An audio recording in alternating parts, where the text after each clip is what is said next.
Suspense. Autolite and its 96,000 dealers present Mr. Robert Taylor in 4 Hours to Kill, a suspense play produced and edited by William Spear.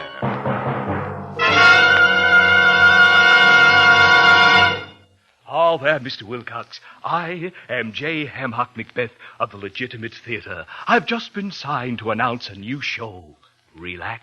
Okay, let's hear you do something with famous Autolite resistor spark plugs. Of course, I might begin thusly. To be or not to be, that is the question. No. The only question is how soon Autolite resistor spark plugs will be demonstrating their advantages to every car owner in the land. But You see, my friend, Autolite resistor spark plugs with their exclusive built-in 10,000 ohm Autolite resistor let your engine idle smoother, give better performance on leaner gas mixtures, actually save you gas. What's more, Autolite resistor spark plugs have 200% longer electrode life. Cut down spark plug interference with radio and television. So see your friendly Autolite dealer and have him install a set of the new Autolite resistor spark plugs in your car. Remember, you're always right with Autolite. And now, with 4 Hours to Kill and the performance of Mr. Robert Taylor, Autolite hopes once again to keep you in suspense. So you want to know what's the matter? What's wrong with me? Okay, sit down on that bench over there. Make yourself comfortable, because this takes a while to tell, and I want to get it all off my chest. You know, now that it's over, I can look back and see everything in perspective.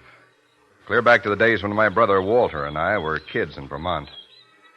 And I can see now that my life's divided into two halves. The first 34 years and the last 4 hours. Yeah, 4 hours ago, I was standing at the big front door of the Bachelors Club, on my way up to see Walter for the first time in 5 years. I knew it was going to be tough, but things had changed since the last time we were together. Walt had arrived now. He was the kind of New York lawyer who divides his time between the front page and the society section. I was just still a newspaper bum. The competition between us was over, and I was hoping that now, with the numbers up on the scoreboard for everyone to see, Walter might let down a little. Decide he could afford to call off whatever it was that had set us at each other's throats from the beginning. Anyway, that's what I hoped. As I said, I knew it'd be tough. Asking Walter for anything was always tough. Well, I finally swallowed what pride I had left and walked into the lobby. At the desk next to the stairway, the clerk was in a huddle with a bellboy. Well, for the love of Pete, what is the guy expect? It's one of those clubs where you're supposed to put a call through the desk before going upstairs. I stood around waiting for a minute, then figured it might be better if Walter didn't know I was coming, so I walked past them. They didn't even see me. The guy nails me, blows higher than a kite because I ain't there with all 7 courses. So I say to myself, okay, so the guy's got a load of martinis. Well, you know, I'd call him for you, but his phone's tied up. Well, I'll tell you one thing, Larry. Starting tomorrow, someone else is going to take care of Walter. So it was Walter, with a load of martinis. I should have stopped right then, turned around, and walked out. It's my exit cue. But I muffed it. Well, nothing can change that now. Anyway, I walked on up to the second floor and down the hall to 206.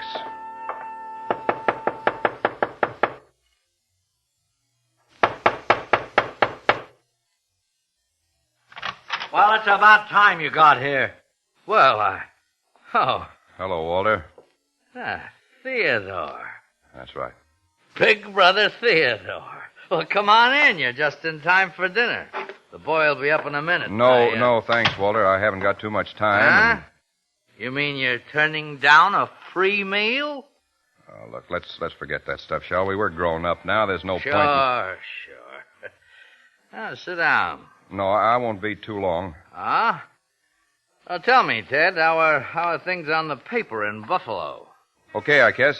I quit yesterday. Oh, you quit? Yeah. Not fired, you quit. That's what I said. So, now you're out of a job and you figure that Wait a minute, Walter. Let me tell you all of it. There's a guy I met in the service, Dan Allenby. He's down in Florida now, Fort Lauderdale. Look, here's a letter I got from him. Oh. He's buying a paper there, a little country sheet, 8 pages, twice a week. Uh-huh. He wants me to go in with him. It's nothing big, Walter, but it's the kind of thing I've been looking for years. We can do something down there. The place is growing. We can double the circulation in 6 months. Dan's got all kinds of ideas, and so have I. He says that... What's the matter? Huh? What's so funny? You. I don't get it. All right, how much, Ted? Well, the price was $10,000. I'll need half of it. $5,000. That's right. Same song, 82nd verse. I'm not begging, Walter. Oh, what is it, then? I'm asking you for a loan. I'll sign a note. Well, what about it? What happened to your pride, Ted? I thought we agreed to forget I all... didn't agree to anything. You've not only lost what pride you had, you haven't even got any good sense. Okay, Walter. That answers my question. It's good for a laugh, though. Big brother Theodore crawling up on his belly to... Shut up, Walter. $5,000. You thought I just... I said shut up. Over. Hey, let go of me. I've had all of you I'm going to take. You hear that, Walter? I've had all... Let go of me. Okay, Walter. Okay. You've had that coming for a long time, Walter. Yeah, you're right. I was stupid, thinking you'd... Well, get up. Come on, Walter, get up. I won't bother you anymore. Walter. Walter.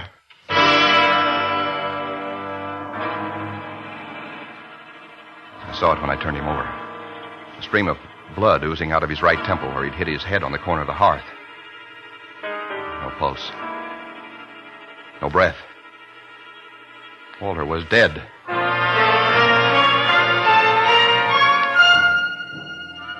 In a spot like that, you don't think. You move. No one knew I was in New York, and I was sure the clerk and the bellboy hadn't seen me cross the lobby. If I could get out without being spotted, I had a chance. I picked up the letters from Allenby, went to the door, and put my handkerchief over the knob. Turned back to give the room a last look before I left. That's when I saw it. The telephone receiver was off the hook.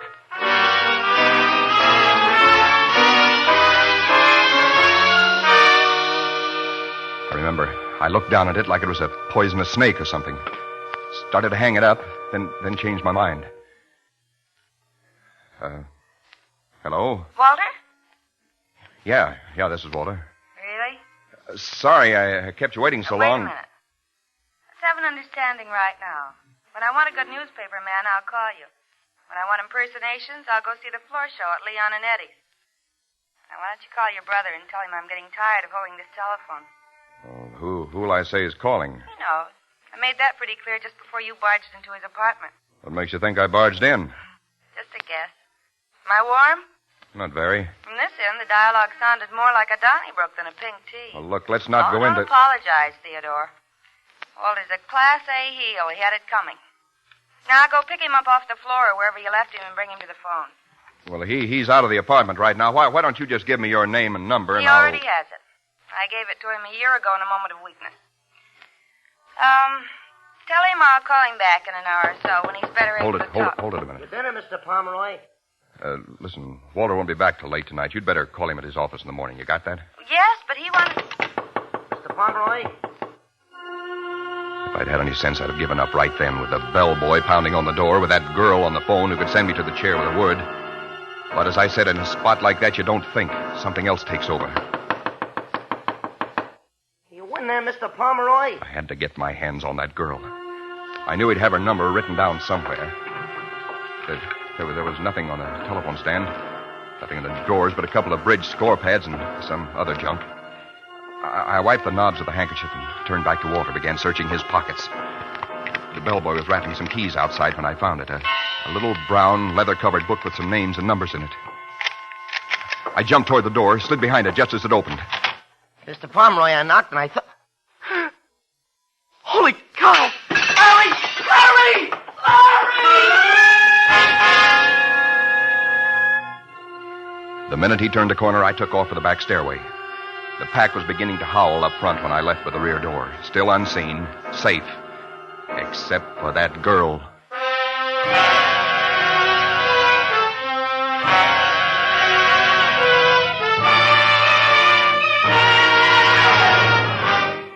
Autolite is bringing you Mr. Robert Taylor in 4 Hours to Kill. Tonight's production in radio's outstanding theater of thrills, Suspense.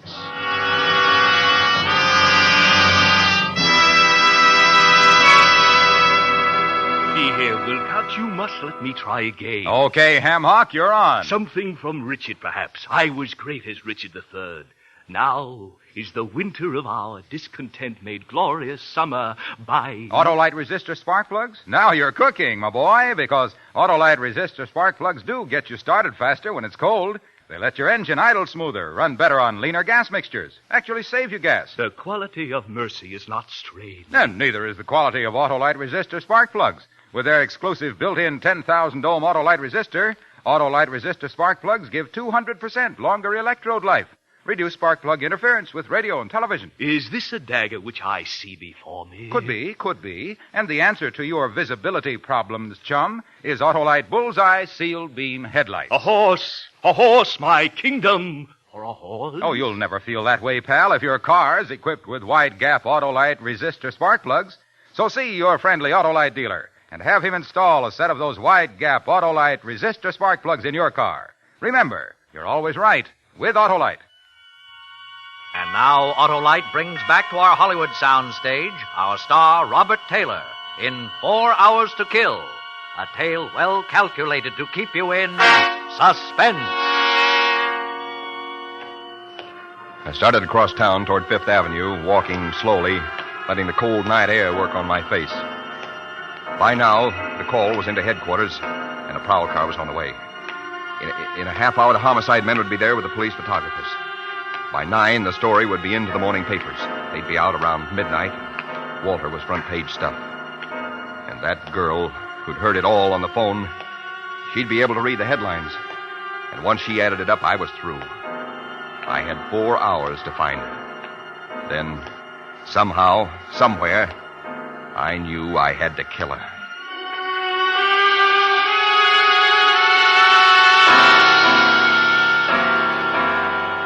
I found a phone booth in a Fifth Avenue drugstore and took out the memo book. He'd scribbled first names and phone numbers on 4 or 5 pages. The rest of it was blank. No addresses, nothing else to go on. About a dozen of them belonged to women. So I started on number 1. Anna Lee had a Murray Hill number.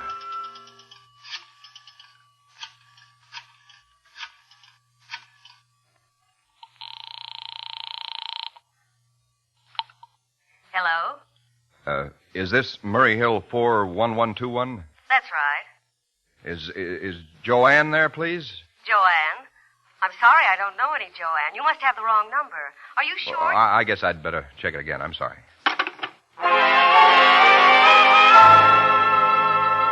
Louise isn't in. If you're that guy who's been calling her, let me tell you right now that... You say you're making a survey? Well, my little old head isn't much good at figures, but I'll surely be glad to help you all out.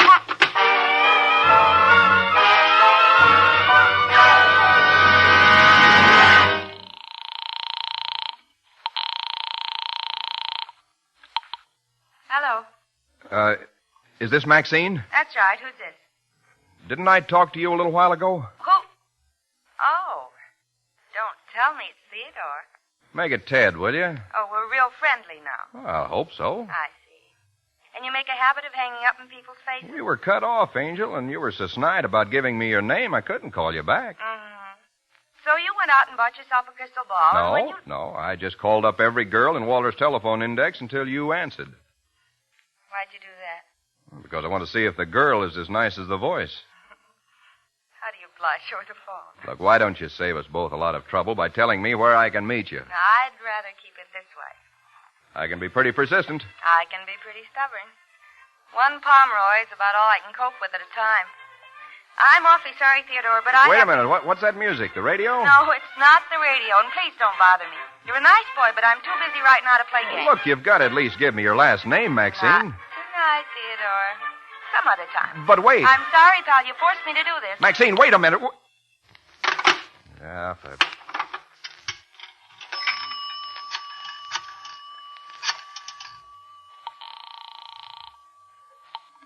Information. Would you tell me if you have a party by the name of Thomas P. Sherman at Plaza 2, 2376? Thomas P. Sherman. Sherman. That's right. Plaza 22376. One moment, please. I looked at my watch. 9 o'clock. I could close my eyes and see that hotel room now. Jammed with the boys from the police beat, crowding around the medical examiner, grabbing for the phone, shooting questions at the lieutenant in charge. Hello, sir. Yes? We have no record of a Thomas P. Sherman at Plaza 22376. Oh, well, who is listed at that number?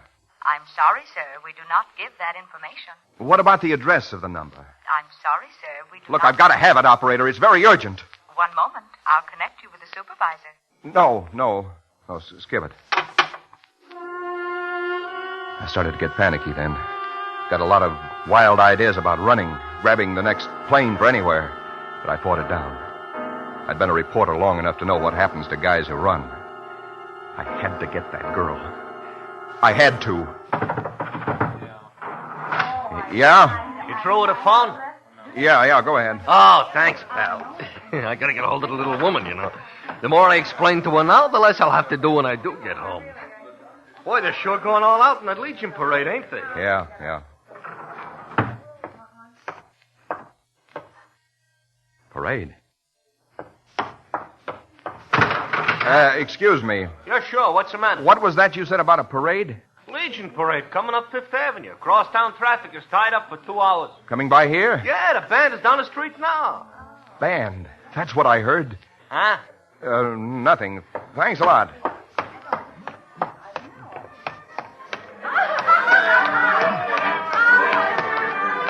Crowds were lining the curbs outside.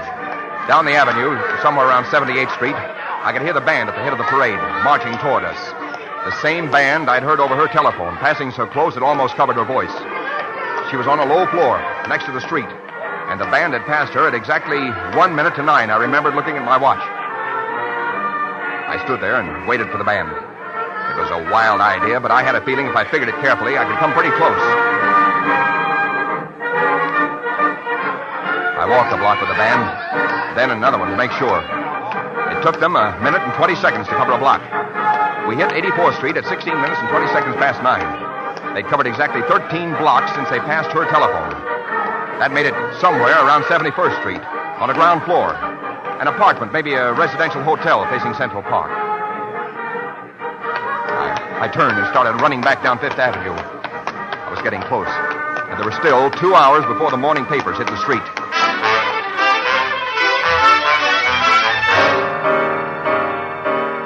In the next hour and a half, I checked Fifth Avenue for 2 blocks on either side of 71st, going over nameplates and apartment doorways. There were 2 Maxines. I talked to one on the house phone. She must have been 70. And met the other one face to face, a hatchet-faced character who didn't appreciate being gotten out of bed by a drunk who had the wrong apartment. That left only one possibility. A residential hotel in the middle of the block. I decided I'd try calling her again. Walked past a cigar stand in the lobby to a row of phone booths at the rear. It was 10 minutes to 11. Time was running out.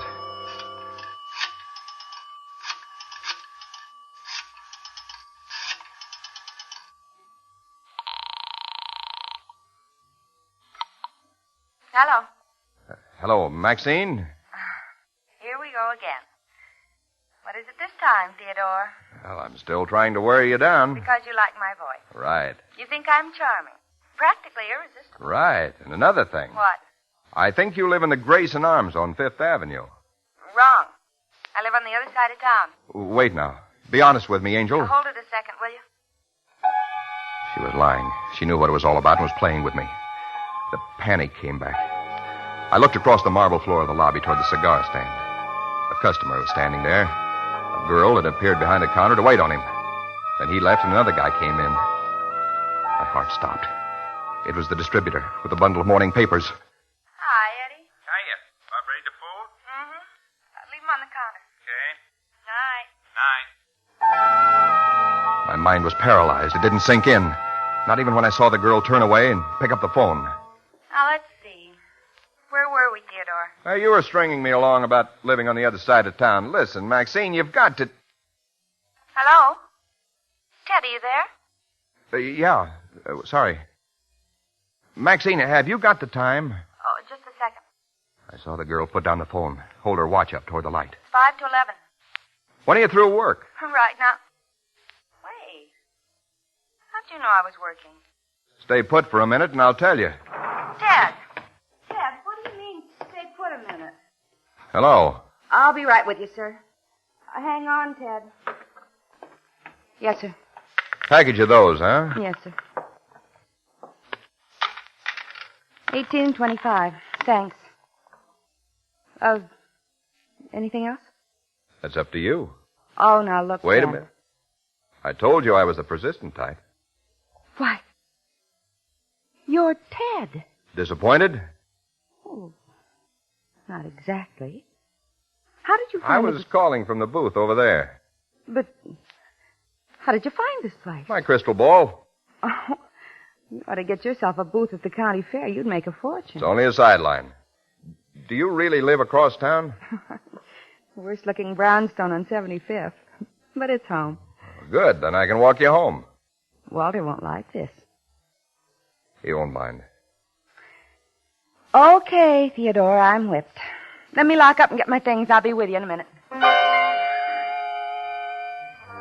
I waited while she shut things down, threw a tweed coat over his shoulders, put a blue felt hat with a feather in it on the back of her head. The face matched the voice. Dark hair, wide-set blue eyes with laugh wrinkles at the corners. I wasn't thinking about that then. I was thinking what a break it was she lived across town on the other side of Central Park. Ted, Huh? mind if I mention something? No, go ahead. We're going the wrong way. Main path across the park's down there. Yeah, I know. I just don't want to meet any cops. The park's closed after nightfall, you know. You don't mind? No? I don't mind. At the last minute, she grabbed a paper off the pile, folded it, and stuck it in her pocket without looking at it. We turned into a dark byway. She moved closer and took my arm. The paper pressed against me like a hot branding iron in my side. My heart was pounding now. There was a choking lump in my throat. I hardly dared to talk. I'm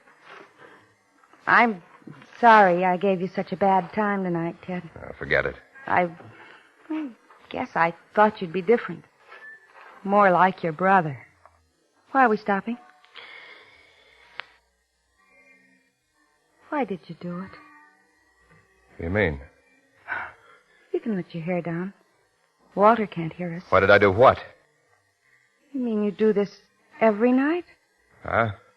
Call up strange women, tell them you've fallen in love with their voices? Oh. Well, let's not talk about that now. I don't get it, Ted. Look, I'll tell you later. Never mind. I just thought it was worth mentioning. Guess I was wrong. Night, Ted. I can make it the rest of the way alone. No, wait. I mean it. Let go of me. Shh. Quiet, Maxine. It's a cop. He'll hear us. I don't care. Hey!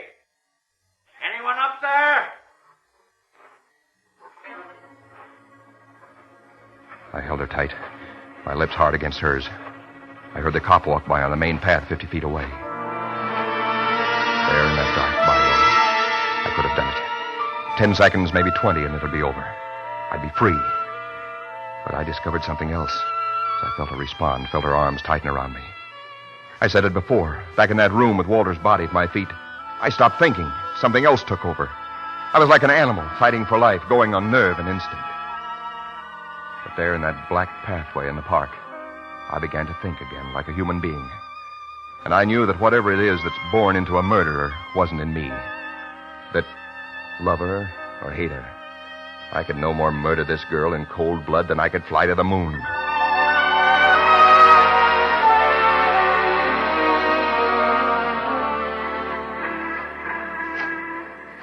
Well, here's the 8th Avenue entrance. Yeah. Why don't you tell me, Ted? Something's tearing you to pieces. I can see it. Okay. You've got a morning paper in your coat pocket. Take a look at it. Paper? What's that got to do Here, with... give it to me. Page 1. I knew it. Lawyer attacked in city apartment. Walter. Yeah. You asked me. Here it is. New York, January 18th. Bruised and bleeding after an attack by a mysterious visitor into his rooms at the Bachelor's Club early last night. Walter Pomeroy... Wait a minute. Go on. Walter Pomeroy, noted criminal lawyer, still refused to disclose the identity of his assailant. Dr. James Penrose, attending physician, said Pomeroy suffered a possible concussion from a severe blow on the head, but was otherwise progressing nicely and would be released from City Hospital in 24 hours. The attack came at... Good Lord. Severe blow on the head. Yeah, he fell. Listen, Maxine, this doesn't tell it all. There's something else. Then what is it? What is the matter? Okay. So you want to know what's the matter? What's wrong with me? Okay, sit down on that bench there. Make yourself comfortable because this takes a while to tell.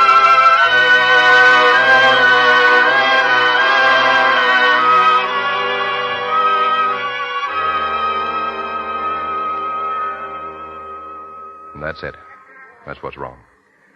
I wanted you to know all of it because, well, you're important to me now, maybe more important than anything else in the world. You can check out if you want to. It's nothing a cup of coffee won't cure. Max. There's an all-night stand around the corner. I've got 20 cents.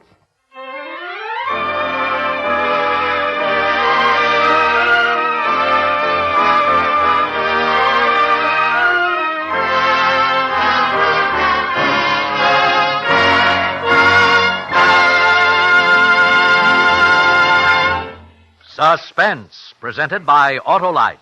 Tonight's star, Robert Taylor. Ah, Wilcox, shall we do another sterling performance? I believe we rate at least 10 curtain calls. Ham hock, old boy, if you think we're good, just wait till you try Autolite resistor spark plugs.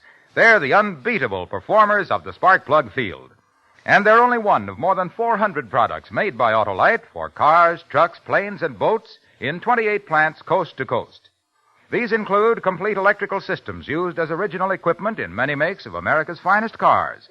Batteries, spark plugs, generators, coils, distributors, starting motors, and bullseye sealed beam headlights. All engineered to fit together perfectly, work together perfectly because they're a perfect team. So don't accept electrical parts supposed to be as good. Ask for and insist on Autolite original factory parts at your neighborhood service station, car dealer, garage, or repair shop. Remember, you're always right with Autolite.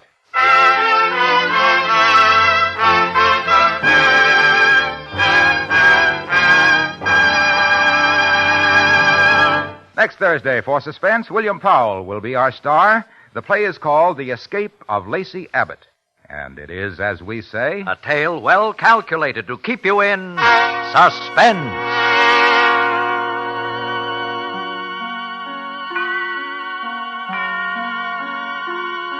Tonight's suspense play was produced and edited by William Spear and directed by Norman MacDonald. Music for Suspense is composed by Renee Garrigank and Lucien Morawek and conducted by Lud Gluskin. 4 Hours to Kill is an original radio play by Harold Swanson. Robert Taylor will soon be seen with John Hodiak and Arlene Dahl in the Metro-Goldwyn-Mayer production Ambush. In the coming weeks, you will hear such stars as Ozzie and Harriet Nelson and Rosalind Russell. And don't forget, next Thursday, same time, Autolite will present Suspense, starring William Powell.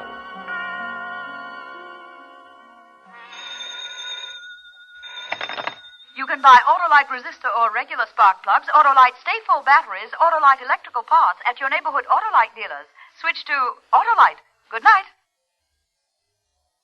1,600,000 men still wear the uniform of the Army, Navy, Marines, and Air Force. It's good to know that the USO extends them a friendly welcome no matter where they are stationed. This is CBS, the Columbia Broadcasting System.